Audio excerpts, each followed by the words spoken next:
Hey friends, I'm Brie. Welcome to my channel. Happy Friday. Today I'm here to do a Friday Reads video.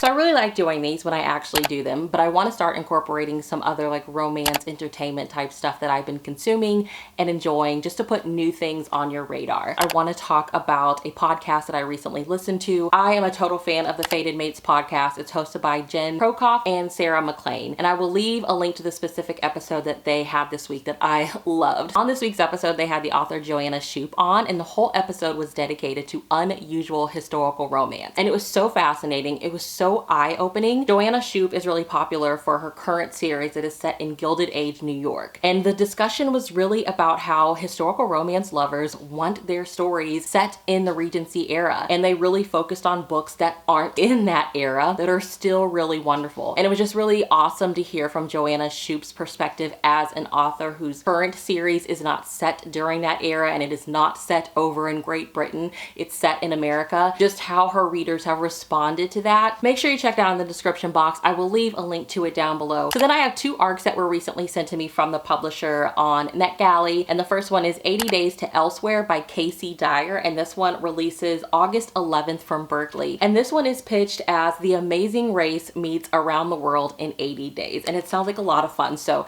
the heroine in this one is Ramona, and she's been working at her uncle's bookstore, and the building now has a new landlord, and the guy comes in and he basically wants to triple the rent, and she knows that her uncles cannot afford it. So she takes this internship at this company called Ex Libris Expedition, and it is a company that recreates literary journeys, and she is tasked with recreating Around the World in 80 Days by Jules Verne. And she learns shortly after that she has competition, and it's this guy Dominique, and he is the nephew to the new landlord, and it's gonna be their romance. I'm so excited. I really love travel and romances. It sounds like it's gonna be a really fun romantic comedy. Shout out to Berkeley for sending this one to me. I cannot wait to start reading it. I got a copy of The Last Manuscript, and this is by Cathy, Bonidan. This one doesn't release until January 12th of 2021, which is crazy, but it's coming from St. Martin's Press, so thank you to them for approving me for this one. And this follows this woman named Anne, and she is on a vacation over in Europe somewhere,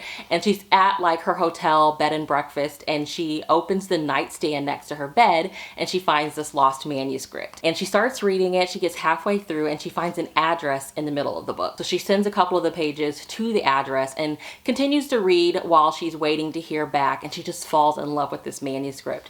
And then she finally hears back from the author, and they're like, yeah, I wrote the first half, but I did not write the second half. So the book is pretty much her journey of trying to discover this mystery author that wrote the rest of the book, and making contact with all the people whose lives this manuscript touched, and finding old loves, and then she has a romance of her own, and it just sounds so good. So I cannot wait to read this. It sounds right up my alley, the type of book that I would absolutely love. And then as for this weekend, I am planning to read Wrapped Up in You by Shalvis. This is the last book that I have to read in the Heartbreaker Bay series. I've been talking about this series quite a bit lately. I have pretty much just binged it. I'm really hoping that maybe we get another release in this series this year, but I'm not quite sure. We will see if everything is kind of wrapped up in this book. I have the audiobook out from the library, so I definitely need to get on it, because for some reason my library has been shortening the hold times for certain books. I was on hold for this one, so I'm assuming it's pretty like in demand right now. So I really want to read it while I have the opportunity to. And then I'm planning to read The Last Train to Key West by Chanel Cleeton. My friend Sarah from Steeped in Books and my friend Alana, who used to have a booktube channel, she's the sister to my friend Chloe from Always Booked, so we chat all the time. They both recently read this book. I think Sarah gave it 5 stars, and I'm pretty sure Alana gave it 5 stars as well. I cannot wait to read it. I love Chanel Cleeton so